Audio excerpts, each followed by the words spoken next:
നമ്മളിന്നൊരു തീയലുണ്ടാക്കാൻ പോവാണ് കേട്ടോ. അതിന് നമ്മൾ തേങ്ങ വറക്കുകയാണ്. തേങ്ങയും മല്ലിയും ഒരു 2-3 വറ്റൽമുളകും കൂടി ഇട്ട് ഞാൻ വറക്കുകയാണ്. ഓക്കെ. പിന്നെ ഇപ്പോൾ ഞാൻ മുളക് പൊടി ഇട്ടു, പച്ചക്കറി ഞാൻ ഇട്ടു, വഴുതനങ്ങയും സവാളയും ഉരുളൻകിഴങ്ങും പിന്നെ 2 പച്ചമുളകുമാണ് ഞാൻ ഇട്ടത് കേട്ടോ.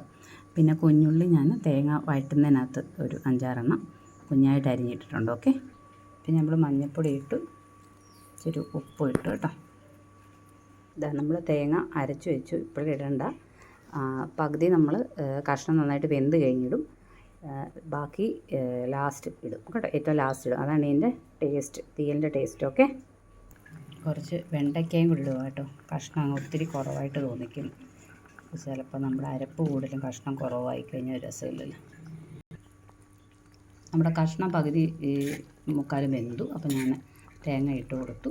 ബാക്കി പകുതി തേങ്ങ വെച്ചിട്ടുണ്ട് കേട്ടോ. നമ്മുടെ അരപ്പ് പുളിവെള്ളം ഒഴിച്ചത് കാണിക്കാൻ പറ്റില്ല, അതുകൊണ്ട് ഇച്ചിരി വെള്ളവും കൂടെ ഒഴിക്കുകയാണ് കേട്ടോ. ഇച്ചിരി കുറുകിപ്പോയി സംഭവം. ഉലുവപ്പൊടി ഇടാൻ വിട്ടുപോയി കേട്ടോ. നമുക്ക് ഇച്ചിരി ഉലുവ വറുത്ത് പൊടിച്ചിട്ട് ഇടാം.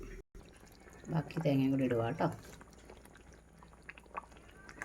നമ്മുടെ തീയൽ റെഡിയായി കേട്ടോ. ഇച്ചിരി ഉപ്പ് കുറവായിരുന്നു, ഞാൻ ഇടാൻ വിട്ടു. എരിവ് ഇച്ചിരി കൂടുതലാണ്, കാരണം നമ്മൾ മുളക് ഇട്ടു, ഞാൻ ഓർക്കാതെ മുളക് പൊടി ഇട്ടില്ലേ, പിന്നെ പച്ചമുളക് ഇട്ടില്ലേ. ഓക്കെ, അപ്പം എല്ലാവരും ട്രൈ ചെയ്ത് നോക്കണം കേട്ടോ. ഇതാ ഇത് കൺസിസ്റ്റൻസി കാണാവോ?